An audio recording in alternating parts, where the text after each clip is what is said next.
Hola, my friends. How are you? Welcome to the jungle.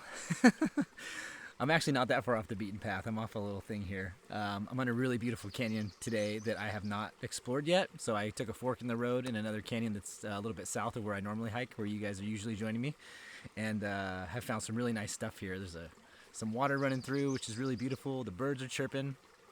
Had a funny little experience with the dog earlier. Like, it had a little bell around its neck, and so it was really quiet back here. So as I'm walking, I could hear this little bell jingling, and I thought that it might be a bike coming down the hill, because a lot of times, people that they'll ride their mountain bikes up here around these trails, and they'll put a bell on it so that you can hear them coming around the corner so we don't crash, right? So I'm hearing this bell, and it's very quiet, but it's also moving very slow, and I'm like, wow, what is going on here? Like, is this a tricycle with a bell on it? What's going on? And then sure enough, this little puppy, this little wiener dog, comes bopping around the corner with the bell on his neck. And I just started cracking up, and I told the owner, I was like, oh my gosh. I was like, I thought at first like that was a bicycle, but I thought, man, that's a really slow moving bike. And no, it was just this really cute little puppy. The puppy came up, put his paws on me, got a little petting, and then went on his way. So that was how my hike started. It was really cool. It was very, very sweet. Anyhow, after that little anecdote, that little story, today's message is about, in a nutshell, the chunk of it. So if you don't listen to anything past this 1.5 minute mark, your spiritual path, your spiritual journey, your spiritual lessons and experiences are for you. And it's just important to remember that. It's not about anyone else. And it's not to say that we're not interconnected in these experiences, that our lessons and our growth don't come through our relationships and the dynamics that we share in this experience. But first and foremost, assuming the point of view and the perspective of the soul really is about assuming that point of view of having these experiences, walking our path, learning our lessons, having our revelations, having those epiphanies for ourselves. So it's beautifully designed in that no matter what, we learn from this experience, and the people around us and the lives that we touch also learn from this experience. It's by design that we grow through this experience, whether we want to or not. There's going to be, even if it's a tiny, minuscule, incremental growth through just the living, breathing human experience, there's always a little bit, a tiny bit of growth, not just for us, but then also the people, the places, and, even nature. If we're out here, we're a recluse and we live out in nature, there's a shared experience there, and energy is exchanged, there's growth, and there's development. It's a really beautiful design. One of the things that, though, we can step into, and it's why I've been called to do the work that I do, even at the core of the work that I do, for those of you who have read with me, or for those who have not read with me, maybe you don't know this about my work, but when I read for folks, I always tell them it's a little bit like personal training for the soul. It's I get intuitive and psychic information from the perspective of the person that I'm reading for. So, here comes a bike, whizzing down the mountain. I get intuitive information for the people that I'm reading for, so it's almost as if I'm experiencing, feeling, sensing from that point of view of the person that I'm reading for, what's going on in their experience. And then the guidance that comes in around that is to guide them, to empower them on their journey to step into something that's more authentic, more in alignment with kind of their soul's wholeness, their soul's purpose, what the soul really came to experience or is hoping to experience or could learn from this experience. So it's not too surprising that this guidance would come in today after we've done this 3 weeks. We did a 3-week kind of little dive into consciousness.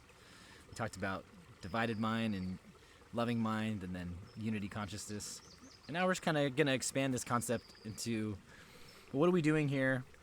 And what is this spiritual journey all about? And it's about our path being our path, and that we move into our experiences, we move into our journey, and we learn these lessons for ourselves. Like I said, it doesn't mean that people don't learn from us or with us along the way, but it's really important because that puts us in a very empowered position when we look at everything we're doing as an opportunity for reflection and for growth, for deeper understanding, and for expanded awareness. especially on this spiritual journey. A lot of people, I read for a lot of people who are having intuitive awakenings, psychic awakenings, spiritual awakenings. They're having an expanded intuitive experiences. They might be having premonition dreams. They might be deep feelers. They're feeling stuff. They might be seeing visions. They might see colors. All kinds of different kind of extrasensory perception and those kinds of experiences. I tend to draw a lot of people come to read with me, people who are having those experiences. And the one thing I try to remind people very often, and it comes through a lot of times in the readings, is that those experiences are about serving us in our growth. So people sometimes say, I'm having these psychic experiences, or I want to know what to do with this. Like, what am I supposed to do with it? I feel like I'm supposed to do something with it. And you are supposed, the thing that is, there's no shoulds or should nots. You're not supposed to do anything. Let's just say that. We always have free will. We always have free choice.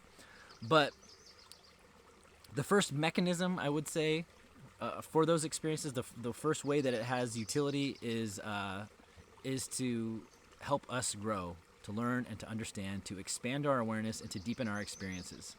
So first and foremost, and if you've read my book, Be Still and Listen, you know that I kind of emphasize this, is that our journey is about our growth and our expansion and in expanding our awareness and deepening our understanding. And from that, there's just like a ripple effect out, right? So it's like the deeper we know ourselves, the more we connect to what I call divine loving awareness and those expanded creative dimensions of consciousness that are available to us. The deeper we go with that, the more we expand into that territory. It sort of radiates out from us, right? We become like a little bit of become like a radio transmitter. That experience becomes something that, by design, no matter who comes into contact with us, the depth of our understanding, the depth of our self-awareness, the depth of our connection to expanded dimensions of consciousness, like spirit and God, those become part of the collective experience just by proximity. Does that make sense? So first and foremost, our intuitive journey, our spiritual path, and our spiritual growth is about us. It's about our soul's development and our soul's growth. So it's about looking at life through this lens of growth and experiences and understanding, and recognizing that we can, in a very empowered way, a little channeling came up the other day about empowered action, and I put that up a couple days ago. And the soul is an empowered force. It's not a disempowered force. It's not a passive force. The soul is active in its sort of this impulse for expansion, growth, development. And it's interesting, I talked about this in one of the workshops I had done. I kind of had this realization that because the soul is constantly sort of inching, sometimes it's inching and sometimes it's leaping towards growth and expansion and development.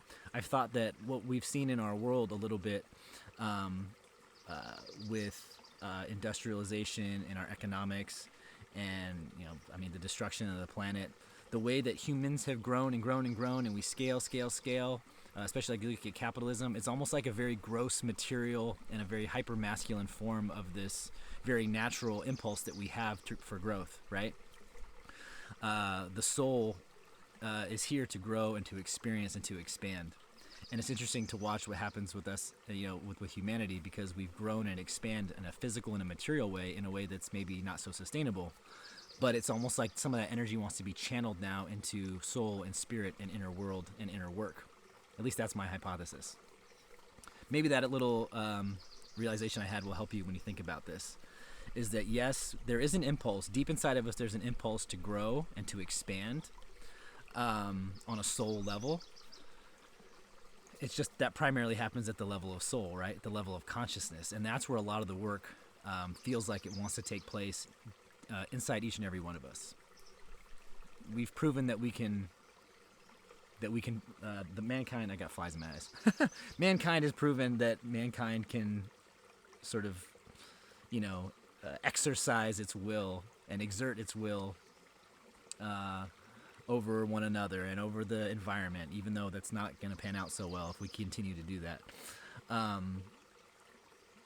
That energy wants to be channeled into our spiritual growth and our spiritual development. So when you think about this path and when you think about the experiences you're having every single day, when you think about the intuitive experiences you're having, this intuitive, budding spiritual awakening, recognize that first and foremost, it's serving you. It's serving you and your spiritual understanding. It's serving you and your connection to God. It's serving you and your connection to Spirit. And it's serving you and your connection to all the people, places, and things around you.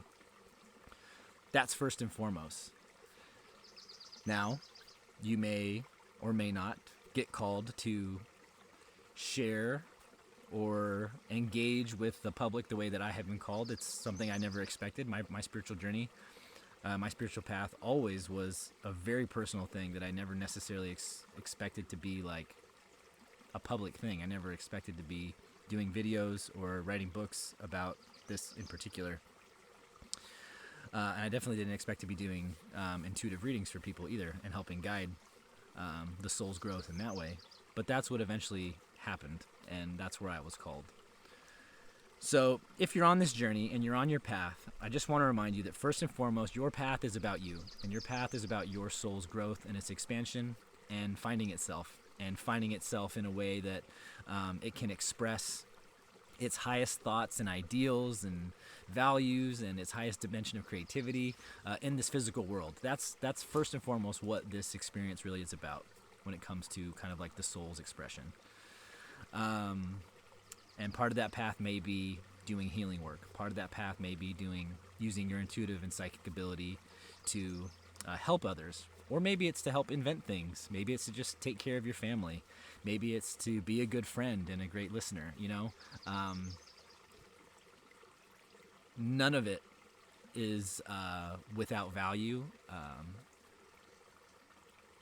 And I think that's the important part to remember, like I said earlier, that just by us having a deeper connection to ourselves, a deeper connection to God, Spirit, divine loving awareness, and God's creative, compassionate intelligence, the more deeply we are connected to that, even if all we're doing is just kind of hanging out in a room, we're just sitting there, by proximity, like that connection and that energy makes a difference. It has an impact on the world around you. So know that really your journey is about you, and if you're kind of deeply moving into divine loving awareness and merging with that creative, compassionate intelligence, and you're growing, learning, and developing in your own way, connected to that dimension of consciousness, and if you're moving through the world, integrating that dimension of consciousness into your choices and how you engage with the world, well, you're already making a huge difference. You're healing yourself and you're healing the world at the same time. And that's a really beautiful thing.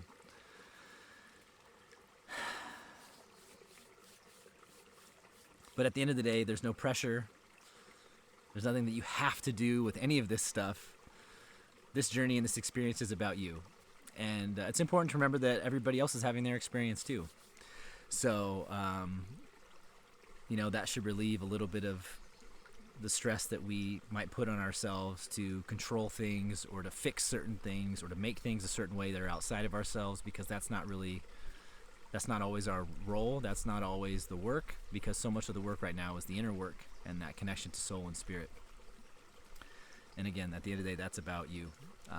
And the more loving and kind and non-judgmental you move into that journey with yourself, the more kind, non-judgmental, and loving your experience is going to be with other people. It's kind of like the hack. It's the life hack. Is we think that the key to loving others is to loving others, but really the key to loving others is to loving ourselves, seeing ourselves through the eyes of loving awareness, seeing ourselves through the eyes of God's non-judgmental loving consciousness. And if we can do that with ourselves and gain that perspective, that soul perspective, well then the way we view and interact with everybody else just kind of falls into line. So put that spiritual growth first and foremost for yourself. Put it first and foremost for your connection to God and Spirit and your expanded dimensions of creative intelligence that exist within you at a soul level, and see what happens. Mine that, cultivate that, grow that, and see where that goes. All right, folks, I must continue my journey back down the hill. Thanks for joining me today. If this is helpful for you, feel free to drop a tip at the tip jar at the Bomberger on Venmo. Meditate on this week. Let me know how it resonates for you, and we'll check back in for some more guidance. Have a great day.